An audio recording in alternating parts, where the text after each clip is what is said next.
By way of introduction, I'm Alison Wilson, Director of Economic Development and Advancement at UHI, and my role and team oversee alumni engagement at the university. One of the fantastic things that we get to do, and it really is a pleasure to do that. For many years, we've run the UHI Alumni of the Year Awards to recognise and celebrate the outstanding contributions and achievements of our alumni. And in doing that, we're looking for alumni who've demonstrated either notable success and achievement in their professional career, or significant involvement and impact in their community, or an ongoing commitment and contribution to UHI. And each year we receive an increasing number of worthy nominees, which is absolute testament and fantastic for us across the university to see the high calibre of graduates that we're producing and the impact that our relatively new university is having, not only across our region, but Graham, as you know, across the world. So in 2023, two excellent winners were chosen as our Alumni of the Year, Dr Graham Hannaford and Chloe Steele, and we're here today to present Dr Hannaford with his award virtually, as sadly you live a little bit too far away to present it in person, but hopefully we will get to see you in person sometime soon. And I also understand, for which a huge apologies, our trophy, which was dispatched, I think probably months ago, still hasn't quite made it, but hopefully it'll get there. Maybe these wins will help it get to you a bit quicker, Graham. So all that leaves is for me to pass on and introduce Professor David Worthington, head of our UHI Centre for History, and he will tell us all a little bit about why he personally nominated Graham for this award. David. Thank you, Alison. Thanks, Graham, and thanks everybody else for coming along. I'm an historian, so I love primary sources. So if you'll forgive me, I'm going to use some primary sources just now and see if you can guess where these primary sources come from. Quote, I arrived at dawn to find that the kind friend who was coordinating stall sites and had allocated me a prime site had also organised a marquee, table and 2 chairs. I'd made a stand on which to display 2 of the posters and took a card table and a tartan rug. Too lurid to have ever been brought out of the cupboard, but today often admired, which I used for a bit of colour. Later in the same email, I talked to quite a lot of people, and I reckon that at least half a dozen, maybe more, should translate into inquiries. A number of those interested were Canberra people, and I gave them my number and offered to have a chat. So you're maybe starting to get a picture now.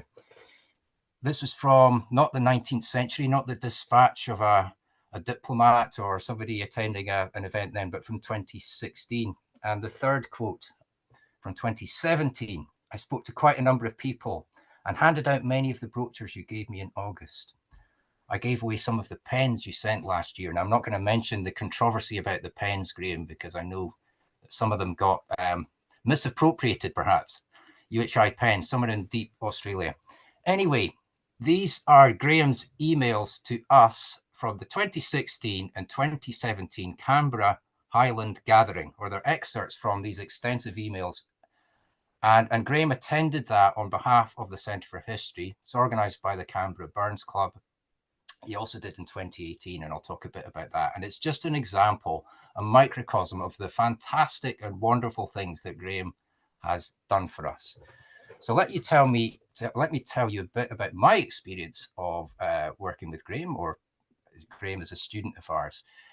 We launched our first master's degree in 2011, and if I remember correctly, Graham was part of that first cohort. We were really proud because we'd set up our master's, it was the history of the Highlands and Islands, on the basis that we had sensed an appeal within the diaspora and internationally. And that is exactly what happened. The first year we recruited, we had students from just down the road, and we had students in Australia. Graham, thank you for that. I think you were the only one that year, but we did recruit more in later years. And we had students in Canada and Kenya. Now, that also justified our choice to deliver things asynchronously, because it was a real challenge trying to get people together at any one time, because we had people in such diverse time zones, but it was a good challenge to have. And we were really pleased because we'd validated that degree from the outset for international delivery.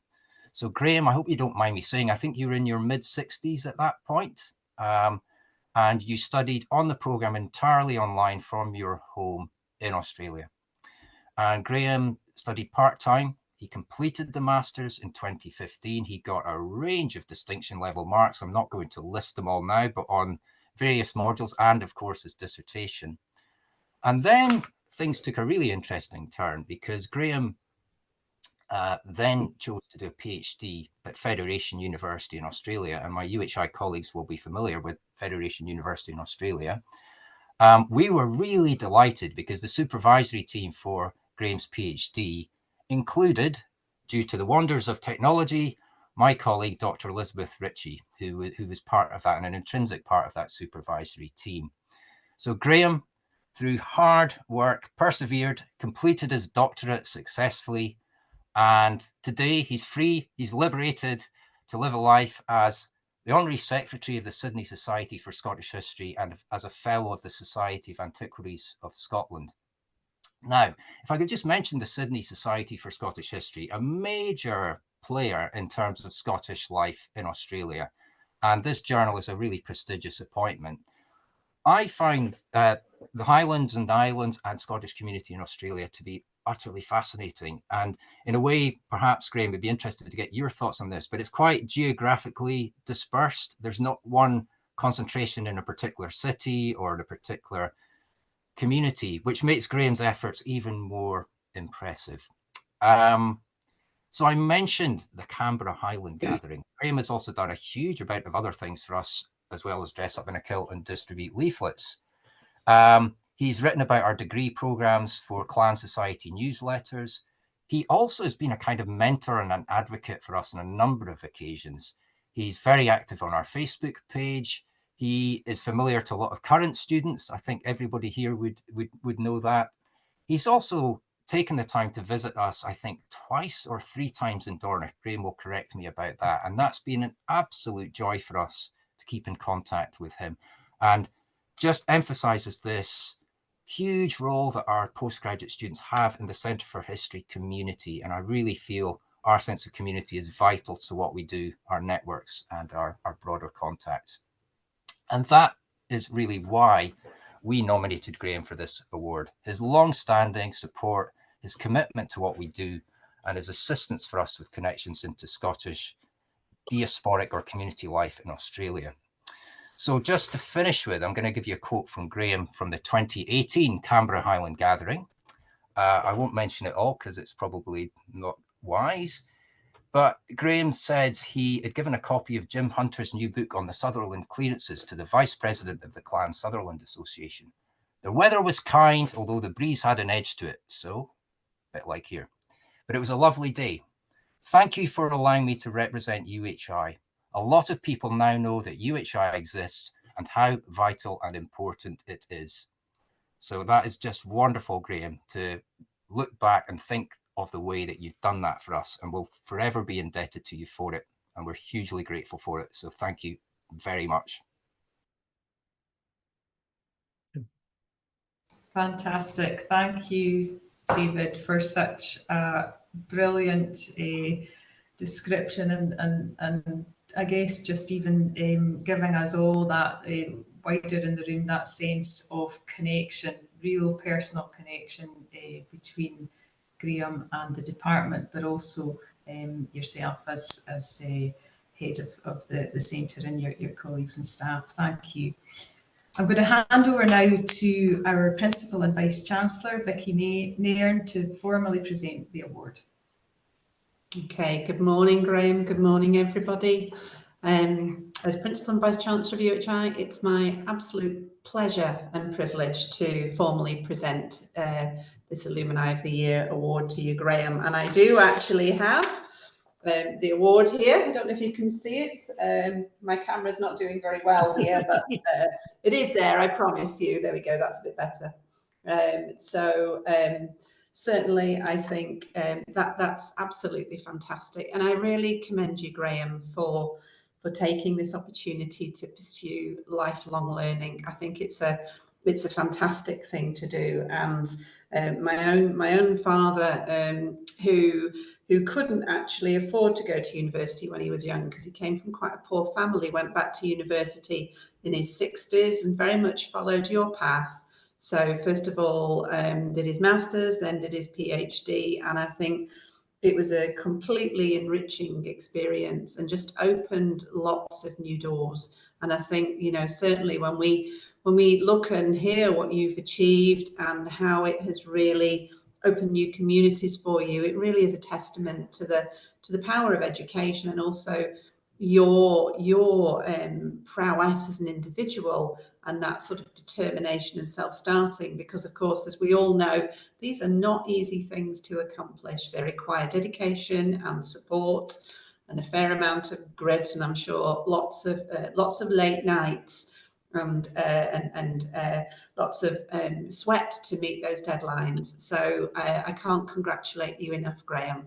And I think in terms of UHI, it's wonderful, absolutely wonderful, that we have graduates and alumni right across the world, and obviously in your case in Australia.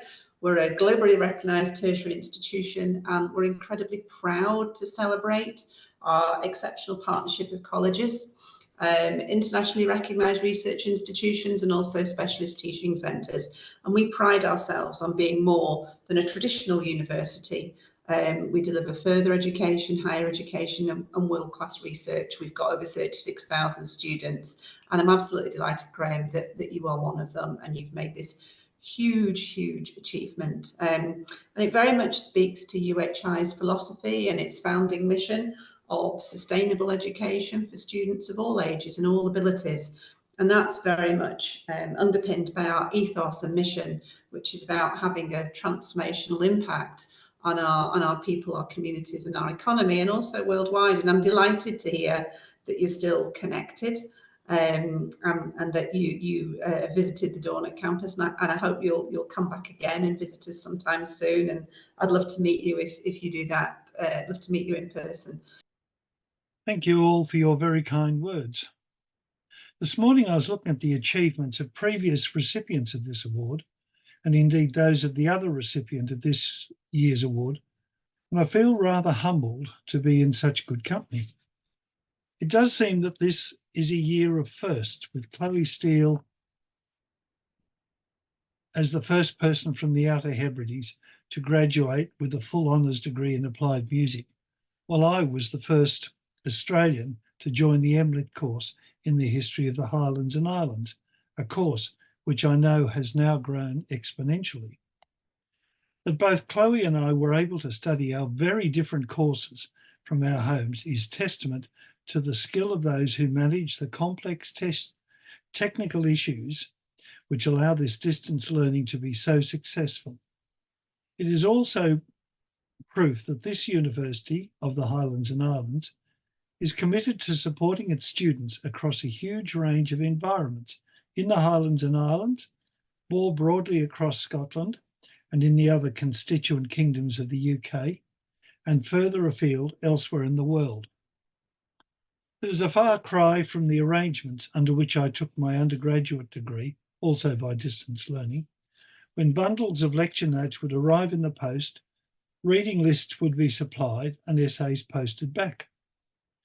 Most courses had compulsory residential schools in Armidale, 900 kilometres from my home, and a couple of optional weekend schools in Sydney each semester, where we would fit in 15 hours of face-to-face lectures and tutorials. It must have been hell for the academic staff, and we students were usually exhausted but energised by the end of each weekend before heading home. I can't begin to calculate the mileage involved in obtaining a BA degree. Now, as long as the internet doesn't let us down, we are constantly in contact from anywhere to anywhere. I don't know how widely the Centre for History advertised the new taught online MLitt course when it was preparing to launch it in 2001, but I'm glad that this advertising included the BBC History magazine, which is where I saw it. And I am so very glad that there was some flexibility shown at admission when my qualifications didn't match exactly what was asked for at the time. When I discussed this with Alison McWilliam last year in Dornoch, she claimed that she hadn't had to twist too many arms to allow me to start, but I remain a firm fan of her quiet but determined skills in negotiating outcomes to benefit students. As the course progressed, we had to sort out other distance-related issues, including that of the banking system, which didn't always deliver to UHI the total of the fees which I had paid here in Australia to be credited to your accounts in Inverness. My undergraduate study in history was a long time ago, and the teaching of history has changed since then, although I did take from that study an appreciation of the need to focus on primary sources and to analyse and interpret those sources for myself. It was a good starting point, and I found that the basic or core units of the MLitt course extended my knowledge of how to go about locating and using those primary sources. The internet has been wonderful for finding material, even if great discrimination has to be brought into play. But nothing quite prepared me for my reaction on the first day of my research in Fort William in 2014, when the archivist put into my hands the first of many volumes of original poor relief records from the early 19th century. I think my hands shook, but I was also so very glad that Professor Worthington had instilled into we students an appreciation of Scottish handwriting so that I could work with those original records. The MLitt course was not only coursework, and I was one of many who benefited from the conference in Betty Hill in 2014, organised by Dr. Ritchie and others from the Centre for History. Run with assistance from the Carnegie Foundation, it introduced me to the wonderful world of academic conferences and presentations. I still treasure the reaction when the late Professor Eric Richards of Flinders University in Adelaide, who was that year's Carnegie Fellow and hosted by the Centre for History, told a gathering at that conference of students from various parts of the world that he had gone to Australia initially as a 10-pound pom. When he and I broke out laughing, the rest of the group looked at us as if we were mad, and I had to explain the peculiarities of some of Australia's migration policies of the previous half-century.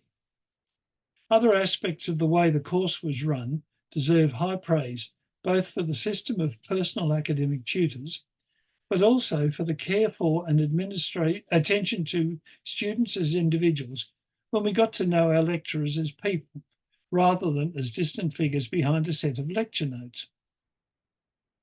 It was mention of Federation University and its recent establishment of cooperative arrangements with UHI by the then Vice-Chancellor of UHI at the 2015 graduation ceremony in Inverness that led me eventually to Federation University in Ballarat. There I was able to build on the skills and knowledge which I had acquired over the previous few years and progress to a successful PhD outcome. It is no wonder that I continue to sing the praises of UHI and its Centre for History. It is in more than just academic matters that I have benefited from my association with the university. I now have friends from my studies scattered across the globe, including in Canada, Romania, and in Scotland and England, most of whom I have managed to meet up with in person some way or another. I hope that I have been and can continue to be of use to, with the occasional bit of proofreading undertaken for other students. I know that at least one of your other graduates can now also spot a split infinitive at 50 paces and has an appreciation of the importance of ensuring that number and subject align. For this, I thank my teachers at high school more than 60 years ago. Finally, I want to acknowledge the support that I have received from my family over the years while I was studying. It can't be easy to try and live a normal family life when one member is locked away in front of a screen and keyboard, or else goes off to libraries or archives, sometimes in the home city, but also interstate or occasionally overseas. Thank you again for this award and for the effort it has taken to bring us together today. I do so appreciate it. Thank you.